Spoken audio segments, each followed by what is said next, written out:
ay handog para sa mga inang nagsakripisyo, dugot pawis ang kanilang nilaan upang maitaguyod ang kanilang mga anak. Ina, ilaw ng tahanan. 1, 2, 3. Ina na may 3 letra na nararapat sabihang mahal kita at salamat sa lahat. Sakripisyong ina ang nakakagawa ng solusyon. Sa kahit magulo na ang sitwasyon, hindi matitibag ng kahit na anong panahon. Walang inuurungan, kahit anong problema ay hindi susukuan at makikita ang saya sa kanilang mga mata. Ina na akala ay mahina, walang ibubuga, pero kayang ipaglaban hanggang sa huli niyang hininga. Sila yung taong pagliliwanagin ng tahanang nagdidilim.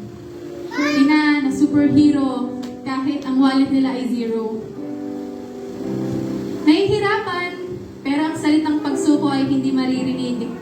Pagmamahal at pagsisikap ang patuloy na mananaig. Dugot pawis ang kanilang pinuhunan para tayong mga anak ay maihahon sa kahirapan. Mahal kita!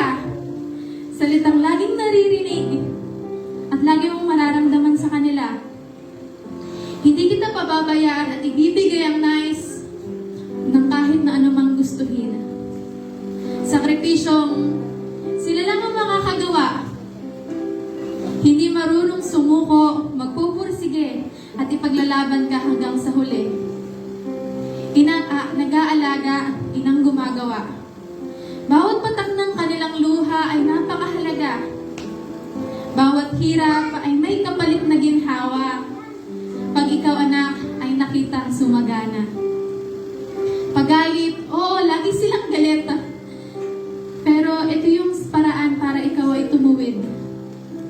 Pagmamahal ng isang ina ay hindi matutumbasan ni naman. Nang kahit mahal mo sa buhay, partner mo man yan, ang ina ay walang katumbas. Lalo na kapag binigyan niya talaga ang lahat-lahat. Ngayon pa lang anak, tignan mo ang sakripisyo ng iyong mga magulang, lalo na ang iyong ina. Paghihirap nila na ibinigay sa'yo upang ikaw ay lumaking masagana. Salitang mahal kita, mahirap ibigay dahil nahihiya ka. Pero hanggat nabubuhay pa sila, ipadama mo na at iparana sa kanila. Dahil hindi mo na ito masasabi sa kanila pag wala na sila.